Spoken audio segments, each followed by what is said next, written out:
혹시 정말 어떻게 손을 써볼 수도 없는 상황을 보면서 가슴에 찢어지는 것 같은 그런 아픔을 느껴보신 적 있나요? 만약 그렇다면 오늘 우리가 함께 나눌 이 예레미야의 이야기가 정말 남다르게 다가올 겁니다. 한 나라가 무너지는 비극, 한 남자의 처절한 슬픔, 그리고 그 모든 게 무너진 잿더미 위에서 피어나는 가장 놀라운 희망에 대한 이야기. 지금부터 시작해 보겠습니다. 이 한 문장에 예레미야의 모든 것이 담겨 있다고 해도 과언이 아니에요. 그냥 슬프다는 정도가 아니죠. 자기 머리가 아예 물이 되고 눈이 샘물이 되어서 밤낮으로 울고 싶다는 거잖아요. 앞으로 닥칠 끔찍한 재앙을 너무나도 생생하게 봤기 때문에 그 고통이 온몸을 적시는 눈물이 되어서 흘러내렸던 겁니다. 이건 단순한 슬픔을 넘어선 온 존재가 무너져 내리는 비명이었어요. 자, 그럼 이런 질문을 던져봐야겠죠? 대체 어떤 사람이길래 이런 끔찍한 고통을 겪었던 걸까요? 우리가 예레미야의 메시지를 제대로 이해하려면요, 먼저 그의 눈물부터 이해해야만 합니다. 왜냐하면 그의 예언은 그냥 먹물로 쓴 글이 아니라 바로 그 눈물로 쓰였기 때문이죠. 이게 얼마나 다른 느낌이냐면요. 다른 유명한 선지자 이사야랑 비교해보면 확 와닿습니다.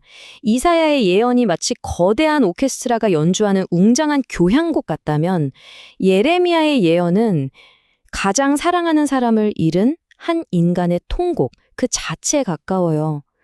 그래서 그의 예언 속에는 하나님의 목소리뿐만 아니라 자기 자신의 찢겨진 마음에서 터져나오는 그 신음소리가 그대로 담겨 있습니다. 하나님의 말씀을 전하는 삶의 대가는 정말 끔찍했습니다. 이 모든 고통을 무려 40년 동안 겪었거든요.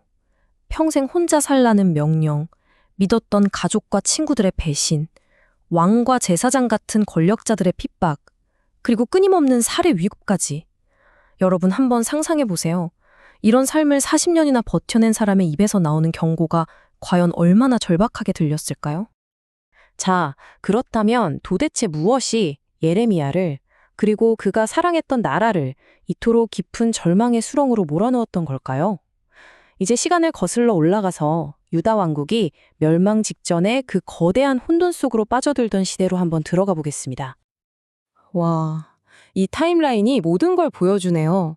마지막 희망처럼 보였던 요시야 왕이 죽고 나서 딱 22년, 이 짧은 기간 동안 왕이 4번이나 바뀝니다. 통치 기간 좀 보세요. 석 달, 그리고 또 석 달. 이건 뭐 리더십이 완전히 붕괴됐다고 봐야죠. 나라는 중심을 잃고 폭풍 속의 배처럼 흔들렸고요. 예레미야는 바로 그 가라앉는 배의 갑판 위에서 필사적으로 외치고 있었던 겁니다. 이 모든 비극의 가장 깊은 뿌리에는 바로 이 언약이라는 개념이 있어요. 이건 무슨 비즈니스 계약 같은 게 아니에요. 뭐랄까, 서로의 운명을 건 결혼 서약에 훨씬 더 가깝습니다.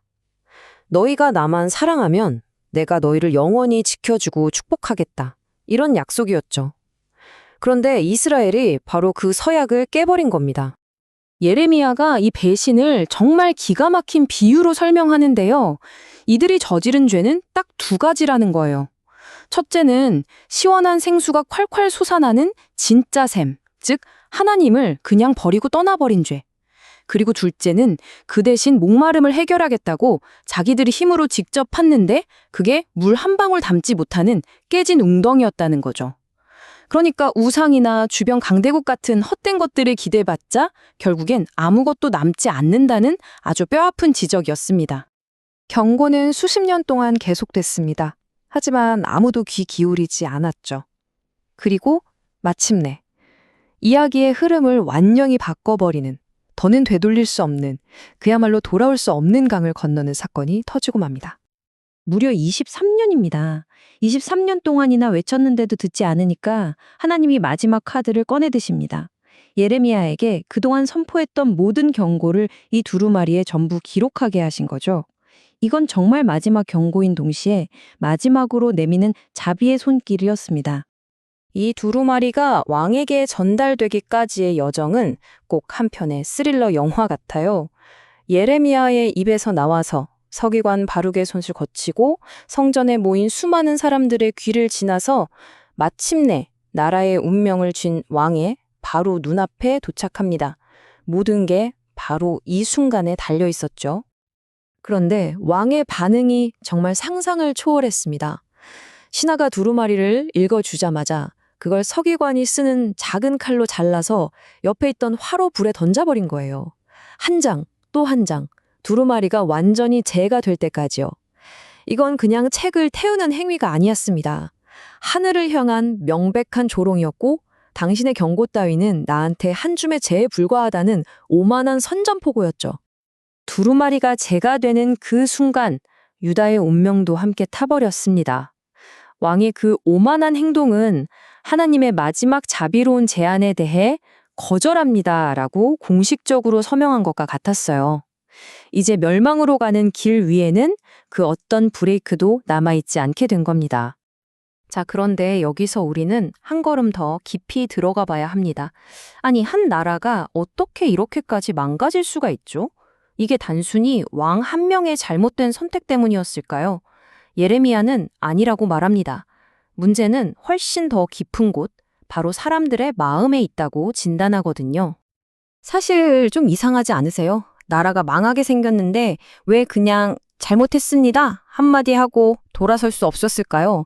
그게 뭐 그렇게 어려운 일이라고요? 그런데 예레미야의 진단은 충격적입니다. 그들이 회개를 안 한 게 아니라 못했다는 겁니다. 할 수가 없었다고요. 와, 이 표현 좀 보세요. 정말 무서운 진단이죠. 죄가 무슨 연필로 쓰인 게 아니라 다이아몬드 촉이 달린 쇠볼펜으로 아예 마음판에 새겨져 버렸다는 거예요. 이건 지우고 싶어도 지울 수가 없는 상태를 말합니다. 죄가 더 이상 그들의 행동이 아니라 그들의 본질, 그 자체, 정체성이 되어버렸다는 뜻이죠. 그래서 예레미야는 이런 상태를 표범에 비유합니다. 표범이 스스로 자기 몸의 얼룩무늬를 바꿀 수 없는 것처럼 악에 완전히 물들어버린 그들이 스스로의 힘으로 선을 행하는 건 불가능하다는 겁니다. 그러니까 겉으로 아무리 제사를 드리고 예배를 드려도 그건 다 텅 빈 껍데기일 뿐이었던 거죠. 마음이 이미 완전히 굳어버렸으니까요. 자, 이제 모든 게 끝난 것처럼 보입니다. 문제는 너무 깊어서 인간의 힘으로는 도저히 해결이 불가능하잖아요. 바로 이 가장 어둡고 가장 깊은 절망의 순간에 예레미야는 인류 역사상 가장 혁명적인 희망의 메시지를 선포합니다. 이 표를 보시면 그 혁명적인 비전의 핵심이 딱 보입니다. 실패로 끝난 옛 언약은 법을 딱딱한 돌판에 새겨서 밖에서 이거 지켜 하고 강요하는 방식이었죠. 하지만 예레미야가 말하는 새 언약은 차원이 다릅니다. 아예 법을 사람의 마음 한가운데에 새겨서 안에서부터 변화를 일으키는 방식이니까요. 바로 이 약속입니다. 하나님이 직접 우리 마음을 수술해서 그 안에 당신의 법을 새겨 넣으시겠다는 거예요. 그렇게 되면 어떻게 될까요? 법은 더 이상 지켜야만 하는 무거운 짐이 아니라 따르고 싶은 기쁨과 열망이 되는 거죠. 순종이 의무가 아니라 본능이 되는 정말 놀라운 변화입니다. 결국 예레미야가 그 모든 눈물을 흘리며 우리에게 알려주는 최종 결론은 바로 이것이었습니다. 인간의 이 근본적인 문제에 대한 유일한 해결책은 더 나은 규칙이나 더 좋은 시스템이 아니라는 것. 그것은 바로 하나님께서 선물로 주시는 완전히 새로운 마음, 새 심장이라는 사실입니다. 오늘 이야기를 마무리하면서 이 질문을 한번 우리 스스로에게 던져보면 어떨까요? 우리 삶에서 해야만 하는 일과 정말 하고 싶은 일의 차이는 뭘까요? 하나님의 법이 차가운 돌이 아니라 내 심장의 일부가 된다는 건 과연 우리의 하루하루에 어떤 의미를 가질 수 있을까요? 한번 깊이 생각해보는 시간이 되셨으면 좋겠습니다.